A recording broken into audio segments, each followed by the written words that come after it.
Awas, Anda jangan tertipu dengan orientalis. Sekarang banyak disebarkan tuh, termasuk teman-teman kita non-muslim. Nah, itu isu palsu tuh. Anda kalau ada pernyataan begini, umat Islam tuh tidak memuliakan perempuan, enak aja menikah dengan berapa, ya dan sebagainya, poligami. Demi Allah saya katakan, itu racun yang ditanamkan. Anda salah baca. Salah baca. Jadi kalau membaca itu jelas riwayatnya. Dari dulu banyak orang merendahkan perempuan. Bahkan seenaknya aja. Ya dulu di Cina ada raja yang kaisar itu selirnya aja 1000 tuh, aduh luar biasa. Setahun cuma mengunjungi berapa, 365 istrinya. Ya itu 3 tahun sekali baru kekunjungi istrinya. Ya sebelumnya lagi kan ada lagi lebih banyak lagi. Zaman jahiliyah di Eropa itu banyak juga seperti itu. Ya selirnya banyak, gundiknya banyak, nggak ada dianggap. Bahkan ada yang perempuan diperjualbelikan seenaknya. Suami bisa tukeran, termasuk di jahiliyah. Datang Islam, diluruskan itu semua. Diarahkan dengan baik. Jangan perlakukan perempuan seperti itu, kata Al-Quran. Turun Quran surah ketiga 36. Perempuan punya keistimewaan, diberikan hak di situ, diberikan bagian warisnya. Dulu nggak ada warisan, diberikan waris untuk mengangkat derajat perempuan, termasuk dibatasi. Kata Allah, jangan begitu, kamu seenaknya kuburkan perempuan ratusan ribuan. Tidak. Kalau kamu memang sanggup untuk bisa menikah lebih daripada satu perempuan, ini alasannya. Kalau bisa jangan lebih dari 4. Ada satu pengen nambah 2, dia pengen nambah 3, 4 cukup. Di luar batas kesanggupan itu tidak. Cuma Nabi Muhammad yang saya berikan kemudian petunjuk untuk menikah dengan 9 perempuan. Di Al-Bukhari nomor hadis 5068. Ya, dari Anas bin Malik. 9 pun itu dengan hikmah, bukan untuk dunia. Karena semuanya rata. Kenapa dinikahkan dengan Aisyah radhiyallahu taala anha? Allah yang pilihkan. Kenapa? Untuk mewarisi keilmuan Nabi. Makanya dari Sayyidah Aisyah nggak ada keturunan. Dan jangan hujat Nabi, oh anak kecil 10 tahun nikah dengan kakek-kakek 50 tahun. Ya mana ada orang tua begitu. Anda yang kurang baca. Jangan sampai kekurang pengetahuan Anda jadi menuduh Nabi, itu nggak boleh. Nggak boleh, dan melukai, nggak bisa. Jangan dibaca konteks dulu dengan sekarang. Orang dulu itu beda dengan kita sekarang. Mereka udah terbiasa menikah dengan usia yang muda. Abdullah bin Amr bin As itu nikah usianya berapa tahun? Itu beda usia dengan bapaknya 11 tahun.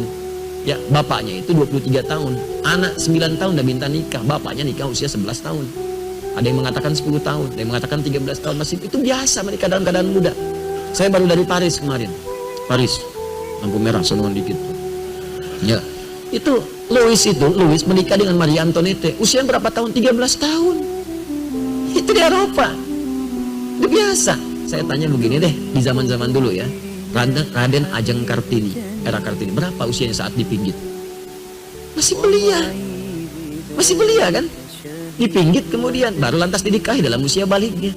Ya, mengandung, melahirkan, meninggal dunia. Itu kan usia yang sangat muda. Apa Anda mau menertawakannya? Coba saya tantang sekarang. Siapa yang berani melecehkan Kartini, pahlawan nasional? Ayo bicara sekarang. Anda akan dihukum. Banyak orang menyoal pahlawan nasional. Sekarang manusia biasa saja Anda tidak bincangkan karena takut dengan manusia. Kenapa Anda berani kemudian menyoal Rasulullah SAW dengan Sayyidah Aisyah? Anda siapa? Kalau nggak paham ilmu jangan bicara. Kalau nggak paham ilmunya belajar dulu, takut khawatir salah ucap. Karena itu jangan sembarangan mengatakan sesuatu. Di konteks dulu, dibaca dulu, dilihat dulu apa hikmahnya. Ternyata dipilih yang paling belia ini, kemudian setelah balik baru diajak berumah tangga, hidup berumah tangga. Itu untuk belajar kehidupan fikih di rumah tangga. Bagaimana mandinya Nabi di rumah tangga, bagaimana bangun tidurnya, bagaimana saat Nabi kemudian menyantap makanan. Kan hadisnya banyak dari Sayyidah Aisyah. Ternyata Aisyah anak yang cerdas. Setelah dewasa disampaikan semua itu, jadilah guru. Jadi guru Sayyidah Aisyah meriwayatkan hadis-hadis Nabi yang jarang didapatkan yang di luar rumah. Sebab gak semua orang bisa masuk rumah.